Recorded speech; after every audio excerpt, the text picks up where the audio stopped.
very densely populated with very few resources for recreation.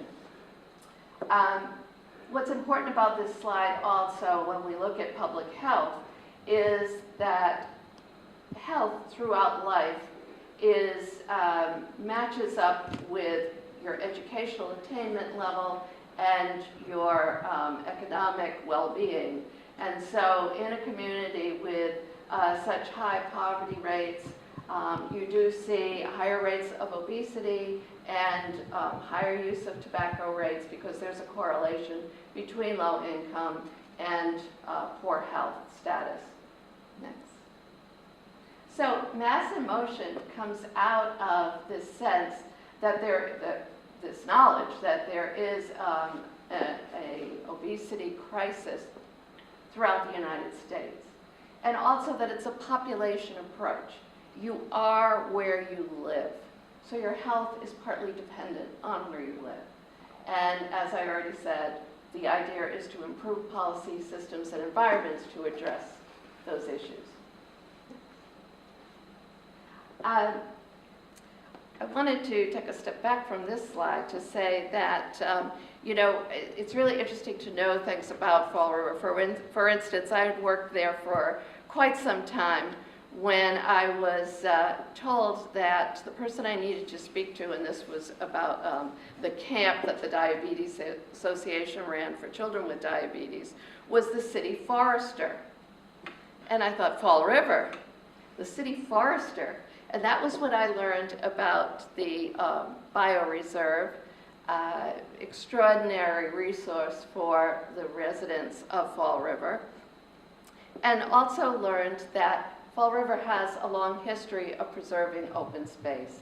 And that 10 years ago actually was when a number of partnerships, Green Futures, the Coalition for Buzzards Bay, and the city got together, and trustees of reservations, to claim this property, which is half of Fall River actually is woodland, and includes the forest of Freetown and Fall River and little bits of Dartmouth as well.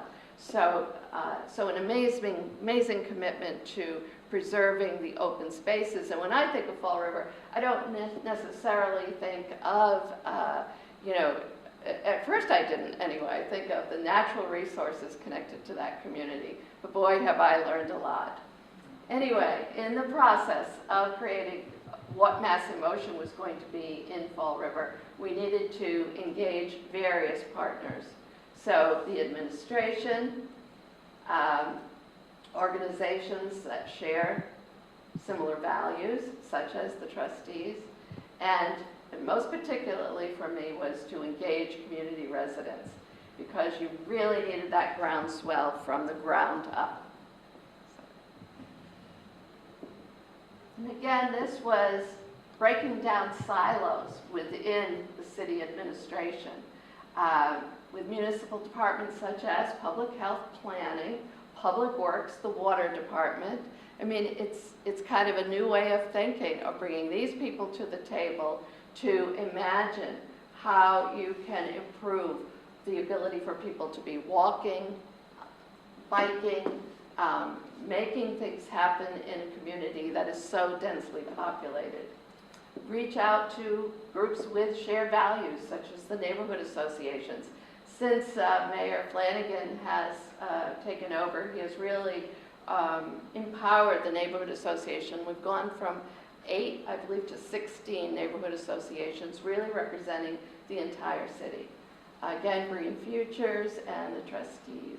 And create new partners. And it's interesting, Fall River Park Advocates, when I was just starting with Mass in Motion, I was reaching out to find out who the partners are that I could work with.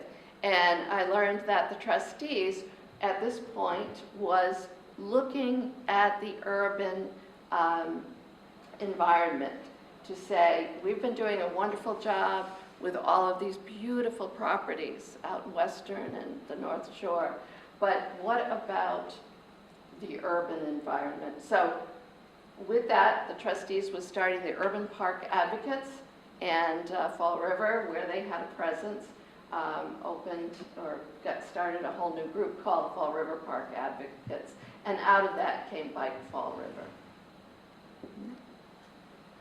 I like to show this slide because, or this model, because I work very closely with Al Lima, and some of you may know him.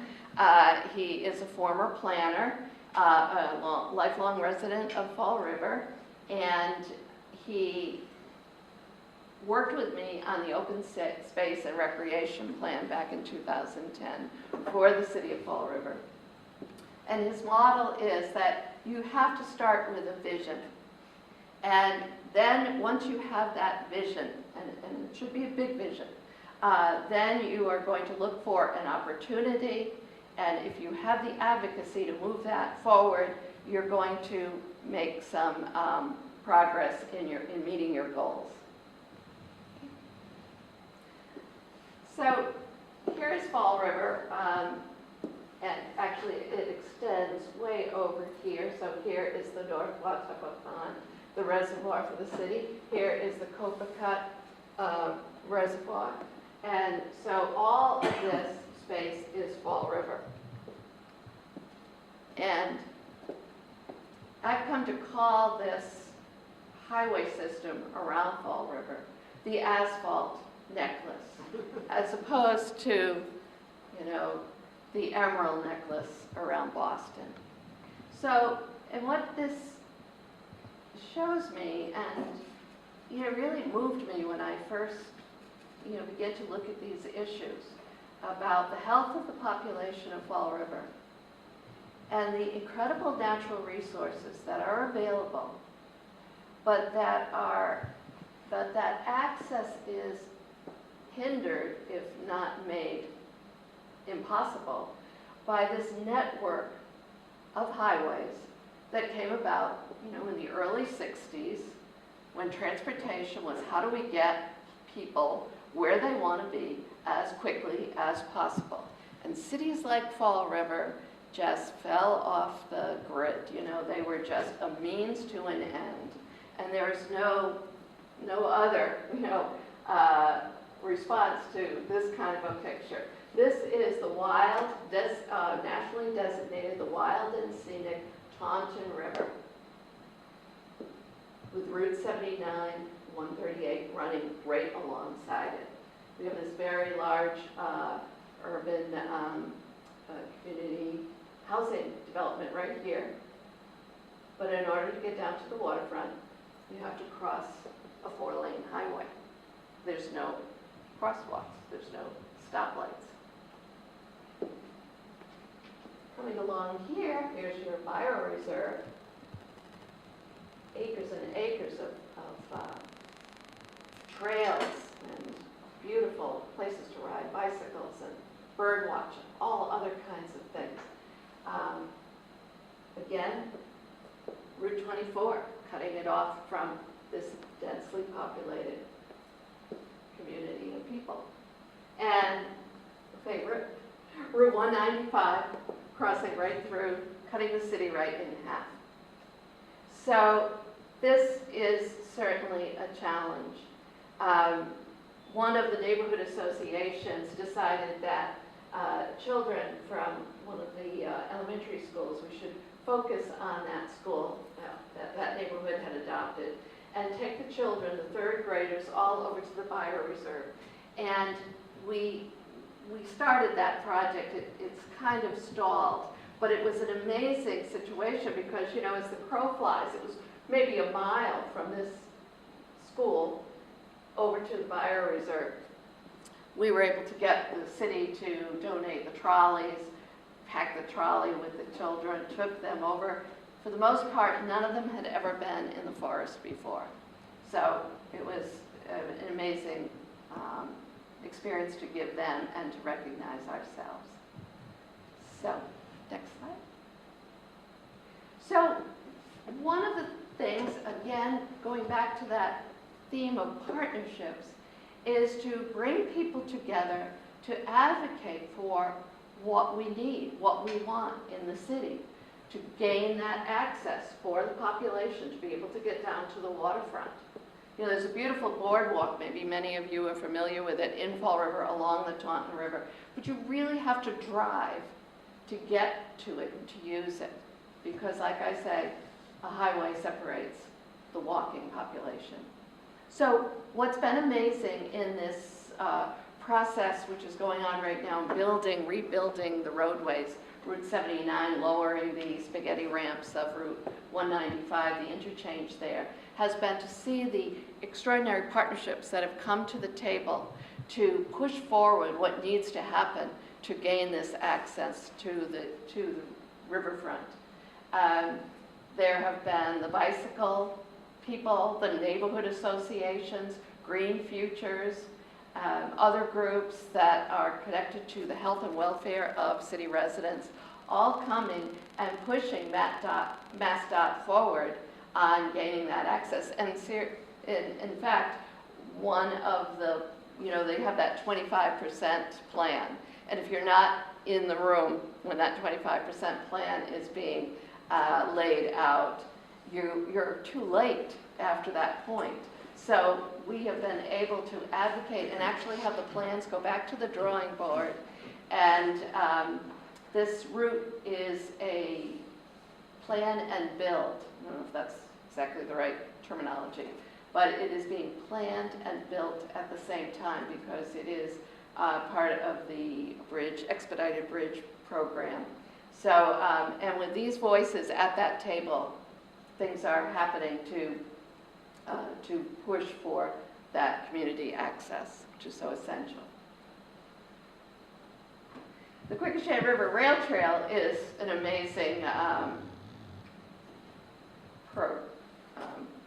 situation that is happening. And again, this was part of the Open Space and Recreation Plan. This was not a brand new vision. Rather, it was something that has been around for quite some time and was imagined more clearly when charrettes were offered by the Urban River Vision process that went on back in 2004. And then it kind of stalled, and it came back again with that vision. And by various people bringing the message back to the state, the Executive Office of Energy and Environmental Affairs, the Gateway City Parks Program, has invested over $300,000. This will be a $3 million project. They have invested that in the planning, and then going further between the Transportation Implementation Plan and the Gateway City Park Program, there will be the bicycle and walking route, which will connect from the piece that is already done along the South Watapa, and then connect along what is still the old railroad line and into Britland Park. And so reconnecting the cities where the highway disturbed that connection. Okay. So again, just back to our partnerships. With Fall River Park Advocates, we've been able to have annual citywide cleanups. We started an Adopt a Park program with 12 parks are adopted. But as important, and maybe more important, is the repositioning of parks as quality of life issues, where residents have been going to city council meetings, going to CDBG meetings to advocate for funding, especially in the times in the last number of years when finances were tight and funding had to be cut. And where is the first place it gets cut? Usually from your parks and open spaces. But people were actually coming and defending and talking about that within the kind of developed cities like these, parks are people's backyards, and how important it is to keep those and to restore them. Okay? Also bringing in other partners from outside. The Urban Conservation Council came back in 2010 and addressed, and this is Lowell, Lawrence, and Worcester. an amazing work that they have done in those 3 communities and coming into Fall River and meeting with all the department heads, water department, the city forester, the grant writer, economic development, the police department, all talking about the partnerships of bringing down silos so that we can work together and make the city something that has a high quality of life. And again, engaging community organizations, and here's the Trustees Youth Conservation Corps. This is this last summer, working at Cook Pond. And this is where I want to get into just a little more detail. The Youth Conservation Corps has been, this is their 2nd summer working on the Cook Pond Rustic Pathway Initiative. Next slide. So here is Cook Pond. Its perimeter is 3.5 miles. It is in the south end of the city. As you can see, densely populated. As a matter of fact, it is so densely populated, it's so surrounded by mill buildings and other industrial purposes that many people don't even know that there's a pond there. But it is a beautiful pond, and it has a long history of access by community residents. People who are older age can talk about the fishing and the swimming and other things that they did in the pond.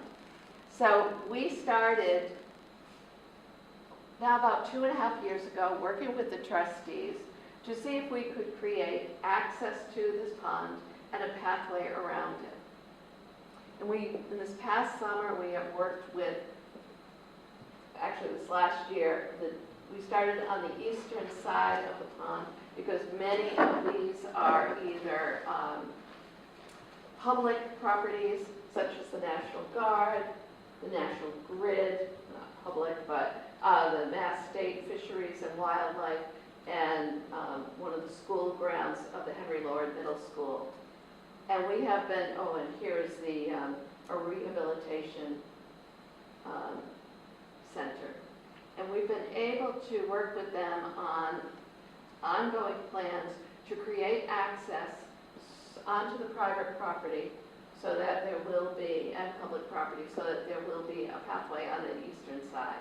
And people have come forward. As a matter of fact, the National Guard has been very excited about it because they believe that by opening up this pathway, we'll be able to see a reducing of crime and other kinds of bad behavior in that kind of property areas. And then over here with the school is not operating right now, but when and if it becomes, opens up as a school again, we can see the access here for the children to come out. The Youth Conservation Corps started here this summer and cut a pathway right along this property line, right onto the waterway. And it is just beautiful. It's pretty amazing to see what those kids could do. It kind of looked like a jungle. And it was hot this summer in July. It was, 95 degrees, and those kids loved what they were doing. As a matter of fact, in Fall River, they always picked to come back to this site so that they could finish the work because they loved it so much. And I'd say 2/3 of the kids in our team were Fall River residents. So it gave them such a sense of, I am doing something here that's meaningful and that is going to make a difference in my community. We have one of them that you may not know is she's a Girl Scout, and she's working on her gold medal, which is the highest rank in Girl Scouts. And she has asked and has applied for the continuation of this pathway to be her project for her kind of Eagle Award for her scouting.